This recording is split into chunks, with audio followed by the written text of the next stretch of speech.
On va maintenant passer donc au message. Est-ce que vous êtes prêts pour la dernière partie de notre série « Servir, donner un sens à ma vie ».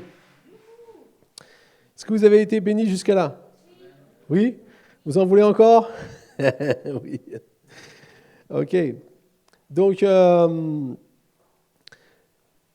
cette série, je crois vraiment que est important parce que quelque part, tous, on veut que notre vie fasse une différence dans ce monde. C'est quelque chose qui est inné en nous. Alors oui, peut-être on comprend bien, ou certains vont se dire, oui, mais moi, je ne suis pas appelé à faire de grandes choses. Non, non, non, non, non. Arrêtons de limiter les choses. Arrêtons de regarder petit.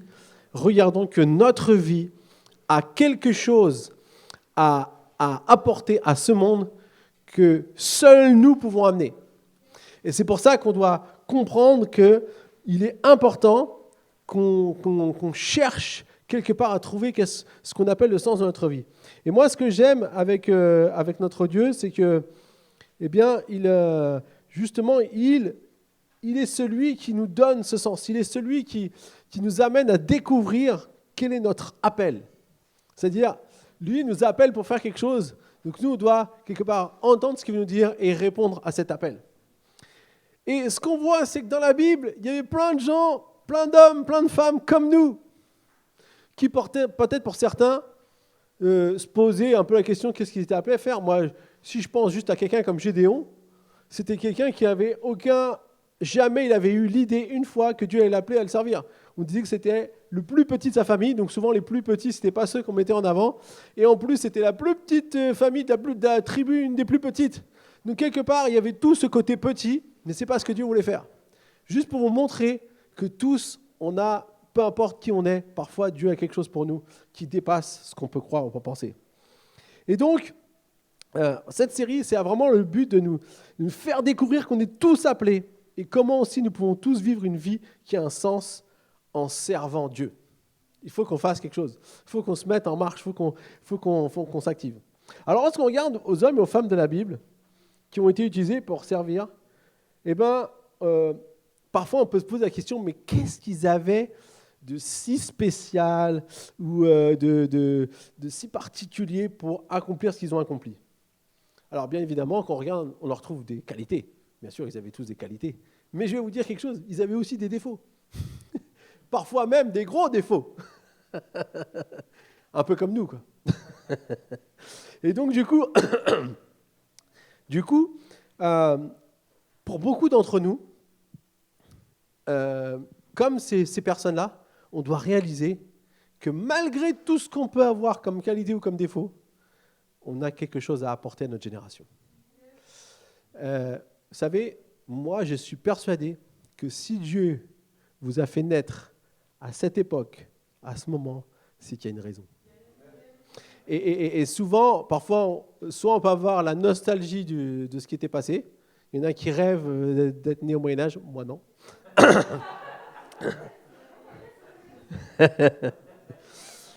Il y en a qui rêvent d'être nés du temps de Napoléon, où il y avait la gloire de la France.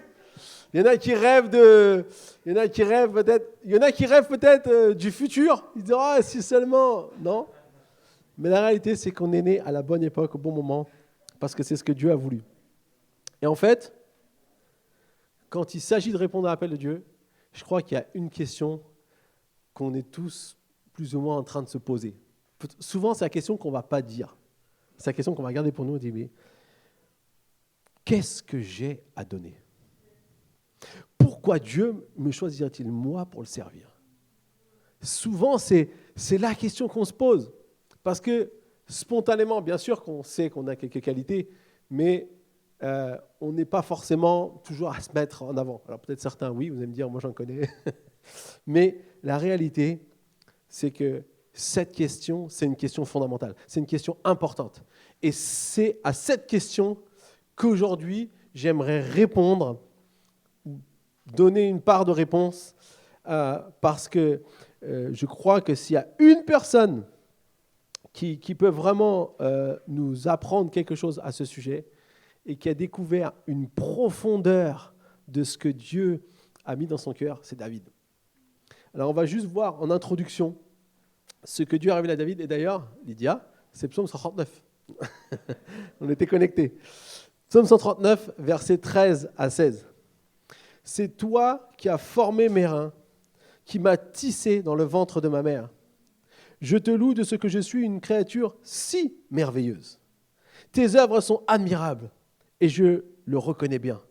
Mon corps n'était pas caché devant toi lorsque j'ai été fait dans le secret, tissé dans les profondeurs de la terre. Je n'étais encore qu'une masse informe, mais tes yeux me voyaient. Et sur ton livre étaient inscrits tous les jours qui m'étaient destinés avant qu'un seul d'entre eux n'existe. Waouh! Vous savez, les psaumes, c'est les livres poétiques. On retrouve de la poésie. Et vous savez, pour les Hébreux, la poésie, elle n'est pas dans les rimes, elle est dans le sens. Et donc, je crois que ce qui est vraiment important, c'est qu'ici, ce qu'on voit, ce que Dieu veut nous faire comprendre, c'est combien tu as de la valeur pour lui et combien tu es une créature merveilleuse. Dis à ton voisin, tu es une créature merveilleuse. Alors maintenant, on va faire un... Si vous n'avez pas de voisin à la maison, vous pouvez le dire à vos voisins en criant à travers le mur. Mais j'aimerais maintenant faire un deuxième exercice qui sera peut-être un peu plus difficile. Tu vas tourner ton voisin et tu vas dire « Je suis une créature merveilleuse ».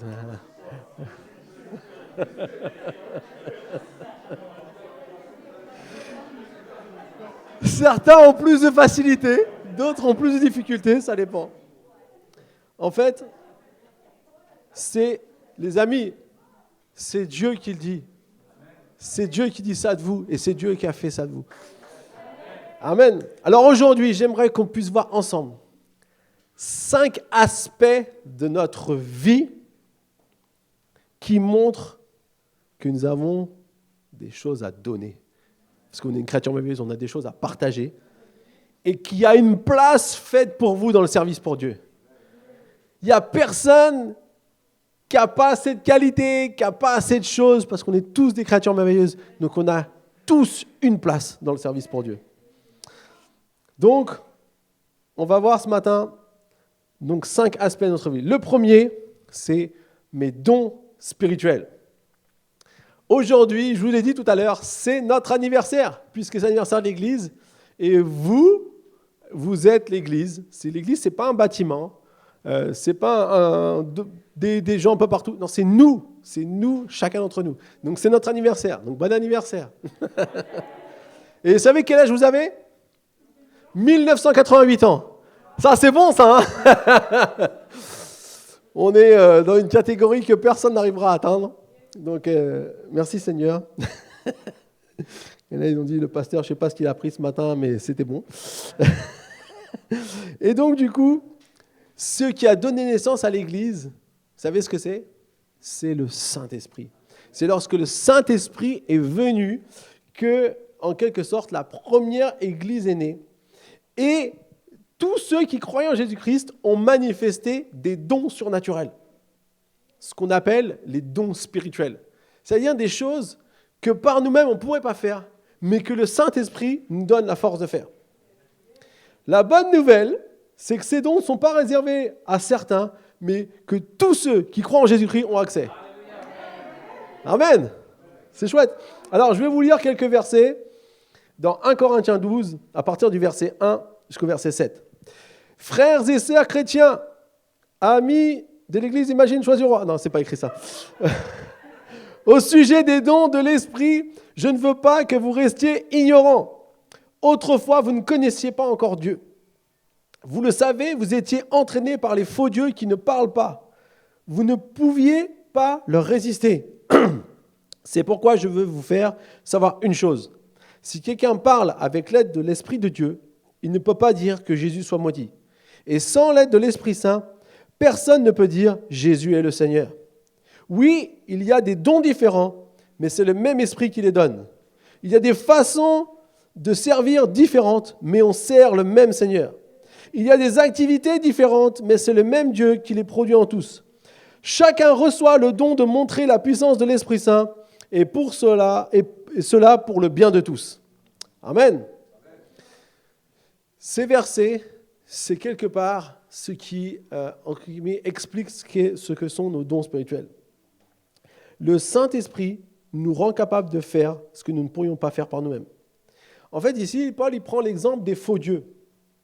Les faux dieux, c'était pour beaucoup, à l'époque, c'était des idoles qu'on se faisait et qui se faisaient toujours à nouveau le peuple d'Israël et qui, au lieu de suivre Dieu, au lieu de suivre les prescriptions de Dieu, ils suivaient des rites complètement stupides basés sur des petites statues en pierre, en bois, tout ce que vous voulez. Et du coup, ils se détournaient, c'était une manière, en fait, quelque part, de se détourner de leur Dieu. Et donc, on voit que ces statues ne pouvaient rien pour eux, mais, comme j'ai dit, leur objectif, c'était de les détourner. À de nombreuses reprises, on peut lire que Dieu disait, dans l'Ancien Testament, « Vous serez mon peuple et je serai votre Dieu ». En fait, c'est la relation que Dieu veut avoir avec nous. Il veut être notre Dieu, il veut être celui qui nous guide, qui nous dirige. C'est pour cela que Jésus il est venu rétablir en fait la relation qu'on a entre Dieu et que cette connexion est maintenant assurée par le Saint-Esprit. C'est le Saint-Esprit, quelque part, qui permet en fait que nous puissions avoir cette connexion. C'est comme si maintenant, en fait, nous, on se fait pas, on ne donne pas notre confiance à quelqu'un d'autre que Dieu. On regarde à Jésus, on a une confiance en Jésus, et du coup, c'est lui qui nous donne des capacités qu'on ne pourrait pas faire par nous-mêmes. Mais ce qui est impressionnant, c'est qu'avec l'aide du Saint-Esprit, on a justement des capacités qu'on n'avait pas auparavant, et donc c'est ce qu'on appelle les dons spirituels, d'y montrer qui est mon Dieu. Et je ne sais pas pour vous, mais le verset 7, moi, j'aime beaucoup parce qu'il dit « Chacun reçoit le don de montrer la puissance de l'Esprit Saint ». Chacun reçoit le don de montrer la puissance de l'Esprit Saint. Est-ce que le matin, tu te lèves, tu dis « Aujourd'hui, je vais montrer la puissance de l'Esprit Saint ». Tu devrais. Tu devrais penser comme ça, parce que c'est ce qui est possible. Parce que c'est ce que Dieu a fait. C'est quand il a envoyé le Saint-Esprit sur les personnes, ce n'était pas seulement pour faire un genre de big show pour tout le monde et que tout le monde voit, oh là là, ils ont vécu des trucs, parce qu'il y en a qui parlaient en langue, il y en a qui faisaient toutes sortes de choses. Non, il a donné le Saint-Esprit pour leur donner des vraies capacités pour accomplir ce que Jésus avait accompli avant, quand il était venu sur la terre, montrer la puissance de Dieu. Et je crois que nous, l'Église, les amis, on ne doit jamais oublier que une de nos premières missions, c'est de montrer la puissance de Dieu, pas pour dire « vous allez tous mourir en enfer ». Non, pour montrer l'amour et comment Dieu veut faire des choses extraordinaires au travers de gens ordinaires comme nous. Vous êtes là ? Et donc, du coup, on a nos dons spirituels pour ça. Tu as des dons spirituels. Même si aujourd'hui tu te dis « alors là tu me dis un truc ». Je ne sais pas d'où tu as sorti ça. Non, tu as des dons spirituels. Alors, pour nous encourager un peu ce matin, j'aimerais vous parler de deux dons que je sais que Dieu m'a donnés. Et c'est important de connaître les dons qu'on a. Je ne dis certainement pas ça pour mettre en avant, mais je vais vous montrer comment Dieu aussi me les a révélés. Parce que je pense que c'est ça qui est important. C'est comment Dieu peut aussi nous montrer que les dons qu'il nous a donnés, ils sont là pour bénir les autres. On voit que dans le texte qu'on a lu, tout est fait, on est tous différents, on aura des choses différentes, mais tous les dons sont donnés pour le bien des autres, pas pour se montrer nous. Ce n'est pas l'objectif de Dieu. Et d'ailleurs, tous ceux qui utilisent leurs dons pour s'enorgueillir, un jour, ils font comme ça. Boum. Et ce qui fait mal, c'est quand on tombe. Et malheureusement, il y a même des grands hommes de Dieu qui sont tombés, parce qu'il faut toujours veiller à ce que nos dons soient là pour bénir les autres et pas pour nous enorgueillir nous-mêmes. Donc, moi, je sais que Dieu m'a donné deux dons. Le premier, vous allez me dire, c'est pas très compliqué, c'est communiquer la parole de Dieu. En même temps, c'est ce que je fais. Mais, vous savez, la première fois que j'ai prêché, même moi, j'aurais jamais imaginé que j'allais prêcher. C'était en 2000. C'était en juillet ou 2000, je ne sais plus si c'était en juillet ou en août, mais comme j'avais un ami qui était ukrainien et j'étais parti les vacances pour le voir à Kiev, en Ukraine. Et son père, qui était pasteur de l'église, il m'a regardé comme ça et m'a dit « Pascal, dimanche, tu vas prêcher ». Et moi, je l'ai regardé comme ça. J'avais 20 ans, je n'avais jamais prêché de ma vie. J'avais jamais, j'avais peut-être, oui, quelques petites notions d'avoir lu la Bible, je lisais la Bible, mais j'avais jamais vraiment prêché. Élie m'a regardé, parce qu'en fait, ce qu'il faisait régulièrement, c'était des églises un peu traditionnelles en Ukraine, et donc ils avaient toujours un ou deux petits prédicateurs, on va dire, qui faisaient des petits messages de 10 minutes, 15 minutes, et ensuite, tu avais le message qui durait au moins 1 heure. Donc, tu étais bien servi sur la parole de Dieu. Hein. Et il me regarde avec des yeux, oh non, non, vous inquiétez pas, aujourd'hui, on va finir à l'heure. Mais donc, du coup, j'étais là, et en fait, ça m'a tellement scotché, je ne savais pas quoi répondre. Et en fait, dans ma tête, je me suis dit, si lui dit ça, c'est que c'est peut-être Dieu qui me demande de faire ça. Et donc, du coup, j'ai dit, ok, je vais le faire. Je ne savais pas comment faire. J'ai commencé à me... Après que j'ai dit oui, je dis pourquoi j'ai dit oui. Comme tout le monde, hein, des fois on dit des choses, on dit mais pourquoi j'ai dit ça. Et du coup, j'ai commencé à travailler et j'ai apporté une parole et tout le monde était content, forcément. Je pense qu'il était plein de grâce aussi avec moi. Mais la réalité, ce n'est pas le plus important que tout le monde était content, c'est que moi j'ai réalisé que Dieu a mis ce nom. Et vous savez ce qui s'est passé? Même mon père, quand je suis rentré, je dit, papa, j'ai prêché. Il m'a regardé. Et en fait, il me dit, tu vois, moi je voyais ça en toi, mais je ne voulais pas qu'on dise, ouais, le pasteur, il favorise son fils. Et il me dit, tu vois, j'ai quelqu'un d'autre, quelque part, a dû me montrer qu'il y avait ça en ta vie, je l'avais vu, mais je n'avais pas osé à te... Et vous voyez, c'est ça qui est bon, c'est que Dieu, quand Dieu vous appelle, il le fait. Et après, c'était génial de pouvoir aussi continuer là-dedans, et j'aime beaucoup faire ça, je vous l'avoue. La deuxième chose que j'ai comme don spirituel, c'est en fait de prier pour quelqu'un et d'avoir l'impression de savoir, sans connaître la personne, ce qui se passe dans sa vie, ce qu'on appelle des paroles de connaissance.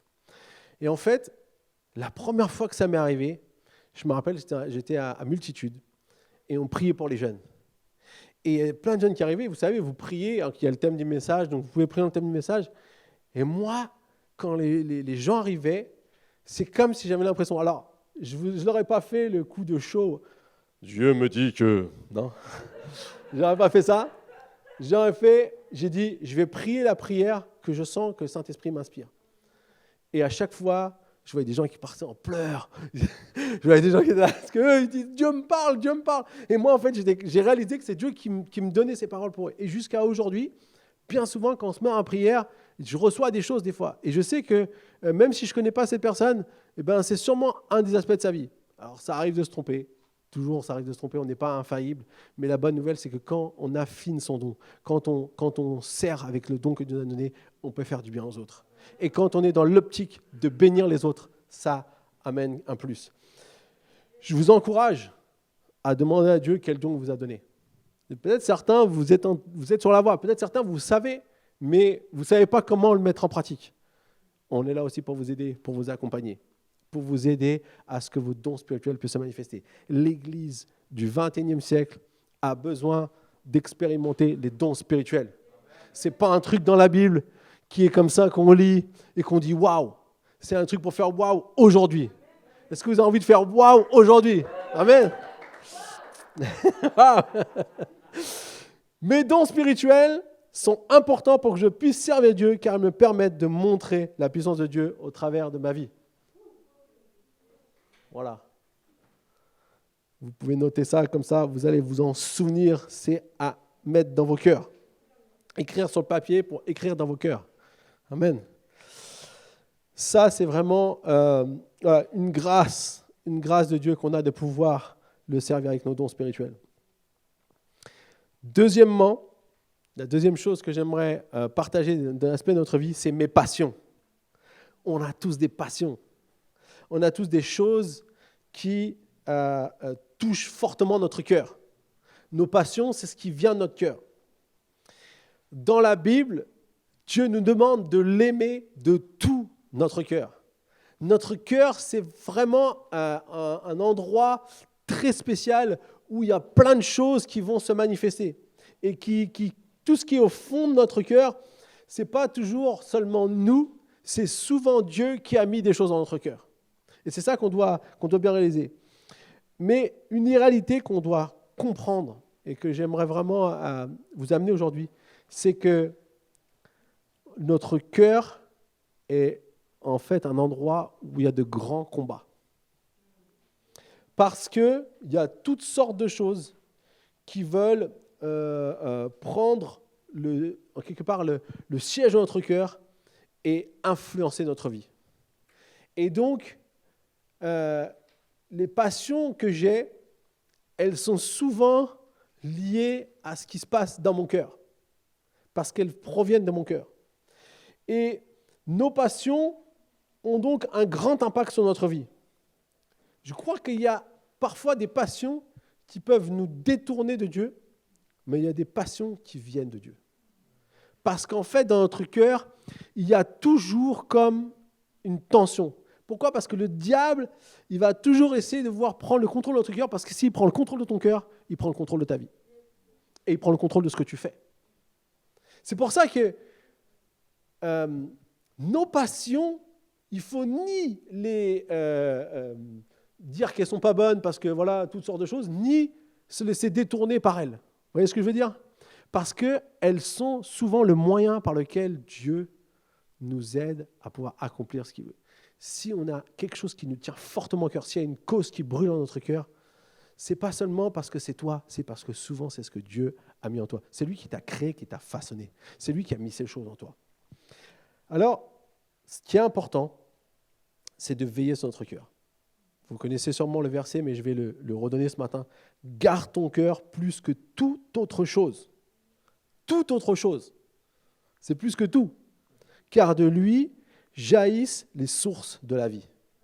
C'est parce qu'en fait, de ton cœur, comprenez que ici, le mot cœur, ce n'est pas seulement notre organe qui nous fait vivre, c'est une image de ce qui nous fait vivre notre vie dans nos relations, dans notre bien-être intérieur, émotionnel, le siège. On pourrait dire que c'est de là où vient tout ce qui fait partie de notre vie, tout ce que nous aimons, tout ce qui vient de nous. On pourrait aussi dire que c'est un peu l'âme, si vous voulez, mais dans l'Ancien Testament, souvent le cœur, c'était là où il y a les choses qui viennent et qui touchent notre vie. Donc, l'orientation de mon cœur est une des choses pour laquelle je dois me montrer très vigilant. J'aime ici l'expression « garder son cœur ». Parce que garder son cœur, ça veut dire quoi ? Ça veut dire protéger, sécuriser mon cœur. En fait, toutes les attaques qui vont venir, bien souvent, dans ce qu'on va vivre, dans ce qu'on va peut-être entendre, dans ce qu'on va peut-être... voilà, toutes les choses qui peuvent venir, par exemple, comme le manque d'amour, comme une critique blessante, comme l'abandon, le rejet, la jalousie, la violence, l'abus, les plaisirs destructeurs, etc., etc. Toutes ces choses, en fait, vont venir attaquer notre cœur pour que nous puissions ensuite être détournés dans ce que Dieu voulait faire avec nous. Donc, quelque part ici, ce qu'on doit comprendre, c'est que notre cœur, il a besoin d'être gardé et il a besoin surtout d'être alimenté. De quoi il a besoin d'être alimenté ? Eh bien, il a besoin d'être alimenté avec l'amour de Dieu. Romains 5,5 nous dit « Or, cette espérance ne trompe pas, parce que l'amour de Dieu est déversé dans notre cœur par le Saint-Esprit qui nous a été donné. » En fait, quand le Saint-Esprit vient en nous et qui, quelque part, il remplit notre cœur, alors on a une force incroyable, on a l'amour de Dieu. C'est quoi l'amour de Dieu ? C'est de réaliser comment Dieu pense de moi, comment Dieu me voit, ce qu'il a fait pour moi. Ça, c'est l'amour de Dieu qui commence à influencer notre cœur d'une autre manière. Et je vais vous dire, si votre cœur est bien nourri, vos passions vont être bonnes. Parce qu'il y a un verset très important que j'aimerais vous donner encore ce matin par rapport à ce sujet, c'est Luc 6, 45. L'homme bon tire de bonnes choses du bon trésor de son cœur. Et celui qui est mauvais tire de mauvaises choses du mauvais trésor de son cœur. En effet, sa bouche exprime ce dont son cœur est plein. En fait, ici, ce qu'on voit clairement, c'est que si mon cœur est bien alimenté, si mon cœur est gardé, sécurisé, alors je vais avoir des passions qui vont être du bon trésor de mon cœur. Je vais pouvoir faire sortir des choses qui est du bon trésor de mon cœur. Tandis que si je laisse mon cœur exposé à toutes sortes d'attaques, ou si je laisse les attaques venir détruire des choses dans mon cœur, quelque part, tout ce que je vais aspirer va être influencé par ces choses mauvaises qu'on m'a faites. Alors, je ne suis pas en train de vous dire que si vous avez subi des blessures, que c'est de votre faute. Je ne veux pas que vous pensiez ça ce matin. Mais j'aimerais vous dire qu'on va comprendre que notre cœur est la clé. Et que quand bien même on a vécu des attaques difficiles, Dieu peut tout guérir. Et si on a un cœur guéri, on aura des passions qui vont pouvoir être là pour amener et accomplir la volonté de Dieu dans notre vie. Mes passions ont le potentiel de faire du bien aux autres et de leur montrer combien Dieu les aime. En fait, quand mon cœur est guéri, je peux aimer, je peux accomplir des choses qui vont faire du bien aux autres et qui vont leur montrer que Dieu les aime, tout comme Dieu m'aime moi. Je vais prendre un exemple ce matin.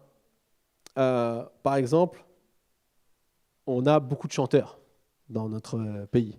Vous êtes d'accord? Il y a plein de chanteurs dans notre pays.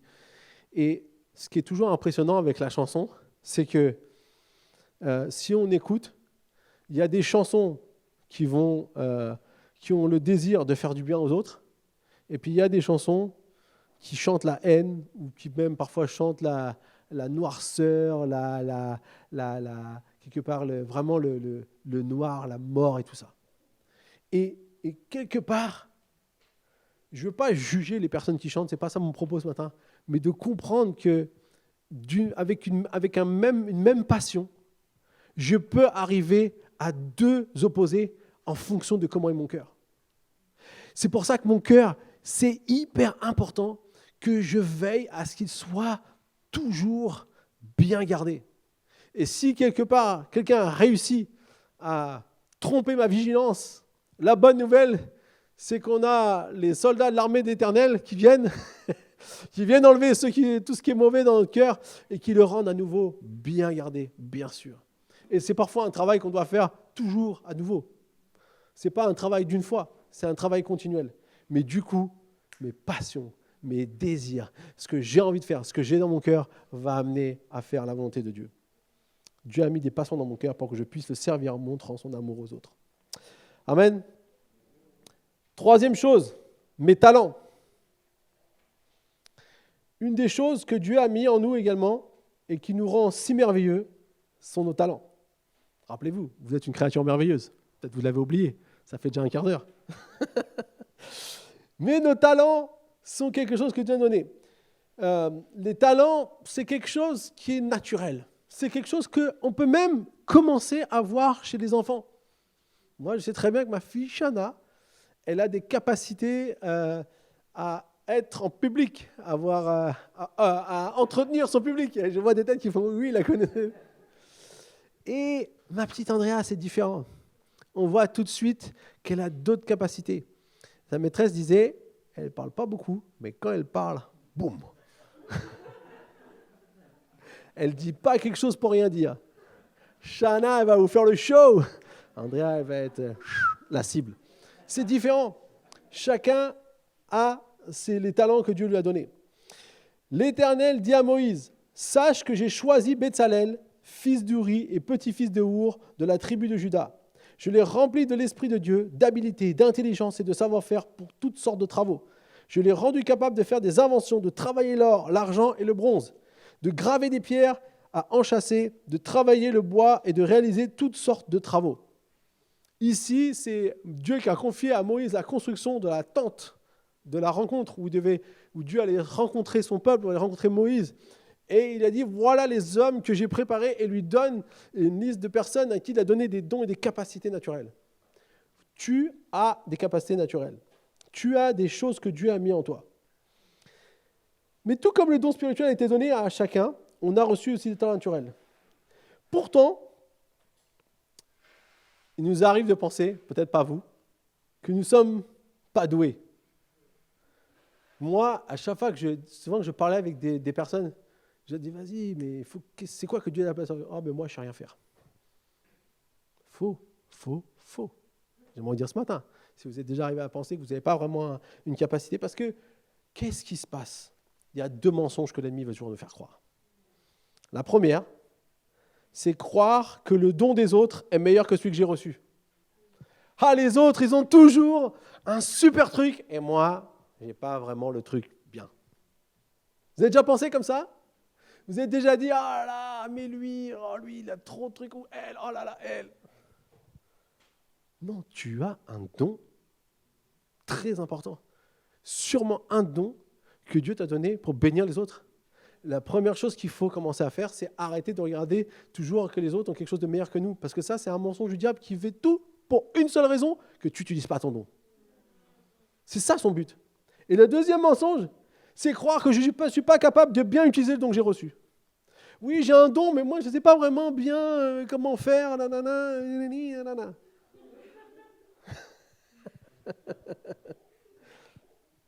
Et du coup, qu'est-ce qui se passe? On n'utilise pas son don. Je vous donne un exemple. Il y a, par exemple, dans toute organisation, il y a des administrateurs. C'est un don qui est très important. Il y en a certains qui ont reçu ce don de bien administrer les choses. Le problème, c'est que c'est souvent sous-estimé par rapport à ceux qui ont un don qui se voit bien en public. Et donc, du coup, si on a un don d'administrateur, on aura tendance à penser que notre don est moins important. Mais la réalité, elle est tout autre. Aucune organisation ne prospère sans être une bonne administration. Et nous, on le sait aussi. On progresse. Mais non, mais les amis, c'est une réalité. Vous pouvez avoir le meilleur des meilleurs prédicateurs dans une église. Si derrière, il n'y a pas une bonne gestion, une bonne organisation, une bonne administration, ça va bloquer sa croissance. Et c'est pour ça que c'est important que tous les dons sont importants. Et parfois, ceux qu'on voit le moins ont une grande importance. Et c'est pour ça qu'il ne faut pas se mettre quelque part en infériorité. Il faut se dire, OK, j'ai reçu ce don, je me donne à fond dans ce don. Amen. Quatrièmement, mon caractère. Aïe, aïe, aïe, aïe, aïe, le caractère. Enfin, le mien, c'est aïe. Peut-être le vôtre, c'est mieux. C'est aïe. Mon caractère. Mon caractère est déterminé par ma manière d'être. Alors, certains sont extravertis, d'autres sont introvertis. Certains sont expressifs, d'autres sont réservés. Dans tous les cas, mon caractère fait pleinement partie de ce que Dieu a créé en moi. J'aimerais vous dire une chose très, très importante. Quand Dieu vous a créé, il ne s'est pas trompé. S'il vous a donné un caractère bien spécifique, il ne s'est pas trompé. Sinon, vous êtes en train de prendre la place de Dieu. Et ça, c'est très dangereux. Combien de fois on a dit « Ah là là là là là là, si je pourrais avoir un autre caractère. » Alors, je ne dis pas que votre caractère ne peut pas être sanctifié. Je ne dis pas qu'on ne peut pas évoluer dans le bon sens. Mais comme d'habitude, on veut toujours ce qu'on n'a pas. En fait, un jour, j'ai fait une formation qui s'appelle Pasteur Leader. C'est une formation sur 4 fois 2 jours. Donc, c'était vraiment un truc intense avec beaucoup aussi ce qu'on appelle l'intelligence collective. Et on avait donc séparé les extravertis des introvertis. Et on avait comme exercice, les extravertis devaient poser une question aux introvertis. Et les introvertis devaient poser une question aux extravertis. Alors, ce qui est intéressant, c'est que les extravertis ont posé la question, mais comment vous faites pour être si posé, réfléchi? Comment vous arrivez à être comme ça? Parce que nous, on aimerait trop être comme ça. Et les introvertis, ils disent, mais comment vous faites pour être si vivant, gai? Quand vous n'êtes pas là, il manque la vie. Comment vous faites? En fait, c'est qu'on a besoin des deux. La réponse, c'est qu'on a besoin des deux et que chacun d'entre nous, on aura une qualité. Parfois, il faut être posé, réfléchi. Et il faut que les extravertis la bouclent un peu. Et puis, parfois, il faut qu'il y ait un peu de vie parce que sinon, c'est moribond. Donc, il faut un peu de mecs qui parlent et qui mettent l'ambiance. Donc, voilà, ici, c'est ça qui est important, c'est que Dieu ne s'est pas trompé. Donc, si tu as un caractère bien particulier, rappelle-toi que c'est Dieu qui l'a donné. Mais comme on vient de voir, on aspire souvent à ce qu'on n'est pas. Et notre caractère est souvent soumis à notre nature charnelle. À la chair, comme dit la Bible. C'est pourquoi, bien des fois, notre caractère a besoin d'être sanctifié. sanctifié. Alors, c'est quoi la sanctification? Vous savez, la sanctification, c'est le fait de mettre à part quelque chose qui pourrait être sali, abîmé ou détérioré. En fait, la sanctification, c'est quelque part, ce qui est saint, c'est ce qui est mis à part. C'est pour ça que Dieu, il est à part, parce qu'il ne peut pas se mélanger à tout ce qui est péché. D'ailleurs, c'est pour ça qu'il a envoyé Jésus et qu'il ne pouvait pas avoir de contact avec nous sans que Jésus ait payé le prix, parce qu'il ne peut pas se mélanger au péché. Donc, quelque part, être saint, c'est être mis à part. Donc, notre vie, notre être, notre caractère est appelé à être protégé de ce qui veut être sali, détérioré ou abîmé. Et donc, le diable, il va toujours tout faire pour vous salir, vous détériorer, vous abîmer. D'ailleurs, il a essayé avec Jésus. Rappelez-vous, il l'a tenté au début, juste avant que Jésus rentre en ministère. D'ailleurs, il s'est baptisé. Première chose, le Saint-Esprit l'emmène au désert. Et allez, tentation. Et attention, des grosses tentations, pas des petits trucs, vraiment des choses qui l'ont touché au plus profond de son être. Mais vous croyez que le diable il s'est arrêté? Souvent, on pense que ça y est, Dieu a été tenté. Jésus a vaincu la tentation, ça y est, il a montré sa puissance. Jusqu'au bout. Jésus, avant d'aller sur la croix, il a transpiré des gouttes de sang. Je ne sais pas si vous avez déjà transpiré des gouttes de sang, mais moi, ça ne m'est jamais arrivé, mais je pense que d'ailleurs, les scientifiques disent ça arrive quand on est dans un état de stress incroyable. Ça peut arriver quand on est dans un état de stress si fort qu'il y a une réaction dans le corps. D'ailleurs, même quand Jésus est mort, vous savez qu'on a dit qu'il est sorti de l'eau et sorti de son côté, ça montre aussi un état de stress incroyable. Et c'est impressionnant que le diable n'a pas lâché. Et vous savez, moi, ce qui m'a marqué, c'est que même cloué sur la croix, le diable, il essaye encore de tenter Jésus. Comment il le fait? Avec les malfaiteurs qui sont à côté de lui. Luc 23, 39. Un des malfaiteurs crucifiés avec lui l'insultait en disant « Si tu es le Messie, sauve-toi toi-même et nous avec toi !» Mais l'autre le reprenait et disait « N'as-tu aucune crainte de Dieu, toi qui subis la même condamnation ? Pour nous, ce n'est que justice, puisque nous recevons ce qu'ont mérité nos actes. Mais celui-ci n'a rien fait de mal. Il a dit à Jésus, « Seigneur, souviens-toi de moi quand tu viendras régner. » Jésus lui répondit, « Je te le dis en vérité, aujourd'hui tu seras avec moi dans le paradis. »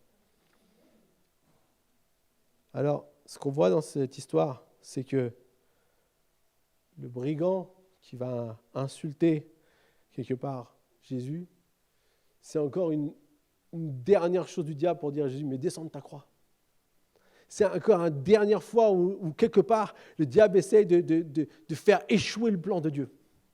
Et bien sûr, Jésus, qui a résisté jusqu'à maintenant, résistera encore. Mais moi, ce qui est incroyable, c'est de voir l'attitude de l'autre brigand. Et qu'est-ce qu'il dit, lui, l'autre brigand? Il dit, mais tu ne comprends pas que pour lui, là, ce qu'il fait, en fait, il ne l'a pas mérité. Nous, on est sur la croix, on sait pourquoi. Parce qu'on a tué, parce qu'on a fait des choses mauvaises, donc on est puni, c'est une sentence qui est juste. Mais lui, il n'a rien fait. Moi, je me suis toujours posé la question, comment ce brigand, un brigand, on ne parle pas d'un religieux, on parle d'un brigand, un gars qui n'allait pas à l'église, un gars qui tuait des gens, un voleur, voilà, on peut tout lui mettre. Lui.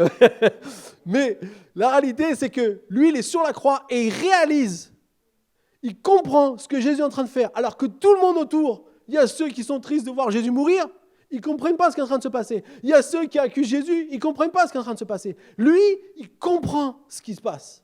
Et il dira même à Jésus, souviens-toi de moi.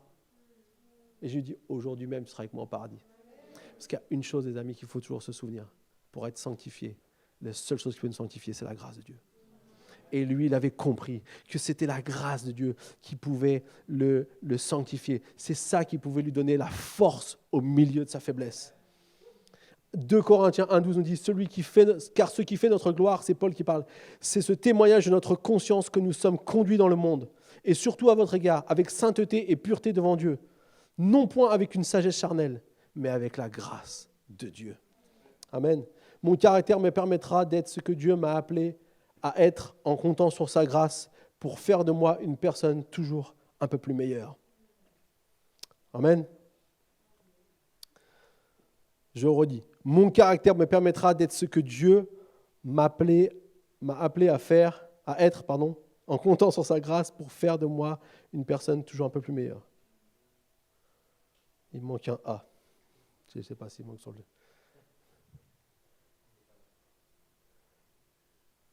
Ouais. Ah, appeler.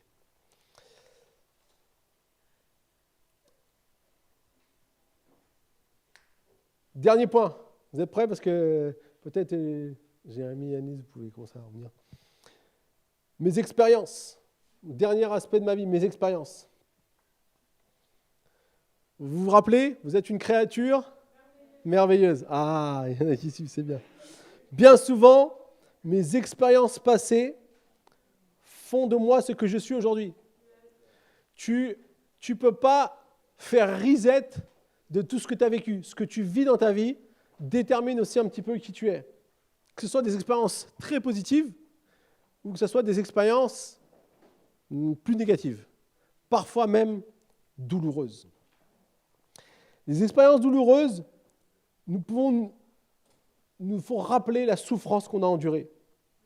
Faire des expériences douloureuses, c'est de passer au travers d'un processus qui nous permet ensuite de pouvoir découvrir ce qu'est la restauration. En fait, à chaque fois qu'on fait une expérience douloureuse, on a besoin de passer dans le processus de restauration. Si on ne passe pas dans le processus de restauration, elles vont nous marquer dans notre vie et elles vont avoir un impact sur nous. Et j'aimerais vous dire qu'il y a parfois des expériences douloureuses qui ont un impact négatif sur notre vie. Parce que fondamentalement, ça a été douloureux et donc ça a fait mal. Et souvent, tant que ça fait mal, c'est là pour nous empêcher de pouvoir faire ce que Dieu nous a appelés à faire, de pouvoir être la personne que Dieu veut qu'on soit. Et ce matin, j'aimerais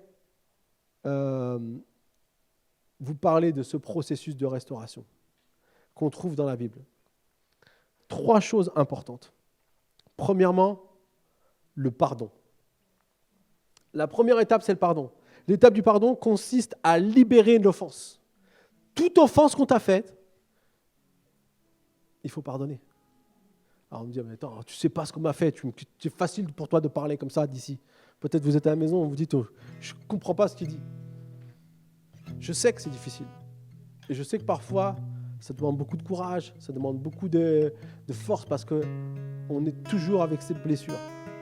Mais j'aimerais vraiment vous dire de la part du Seigneur, avec tout l'amour de Dieu, c'est obligatoire pour que vous puissiez aller bien, pour que vous puissiez être restauré. Il faut passer par l'étape du pardon.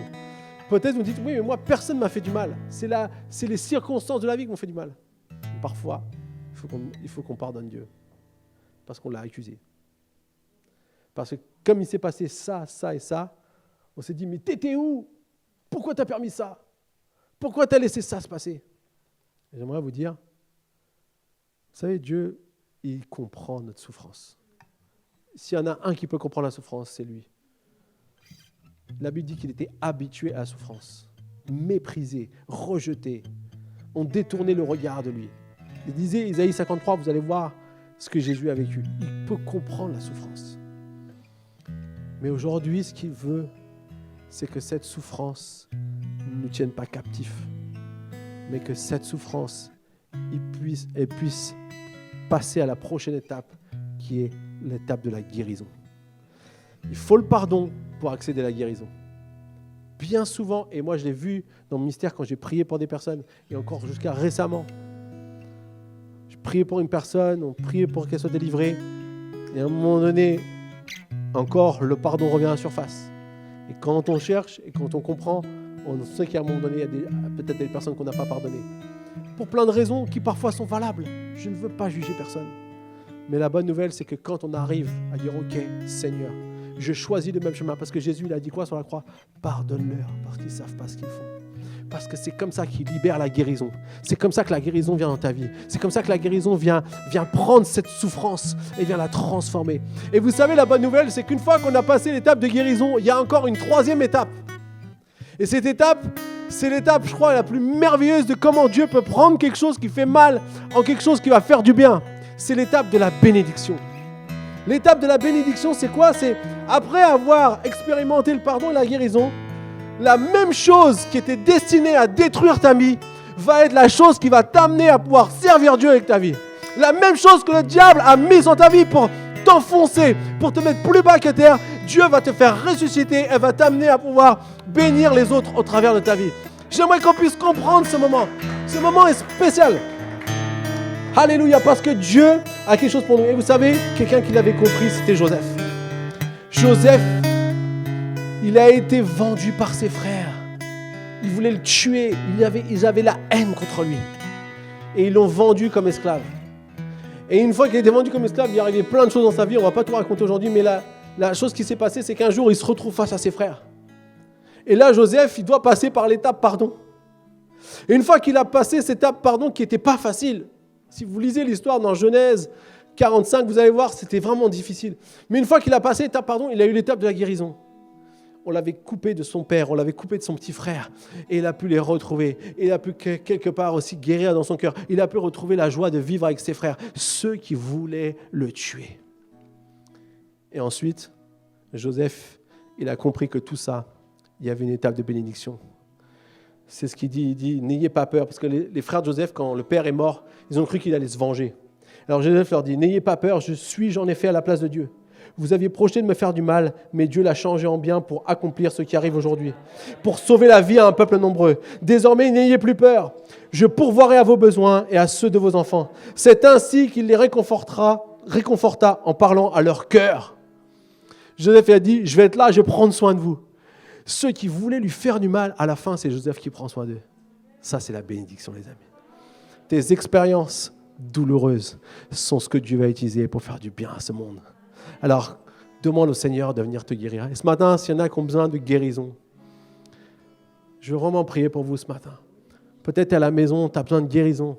Tu as besoin de quelque chose pour venir toucher ta vie. Toucher ce qui fait mal.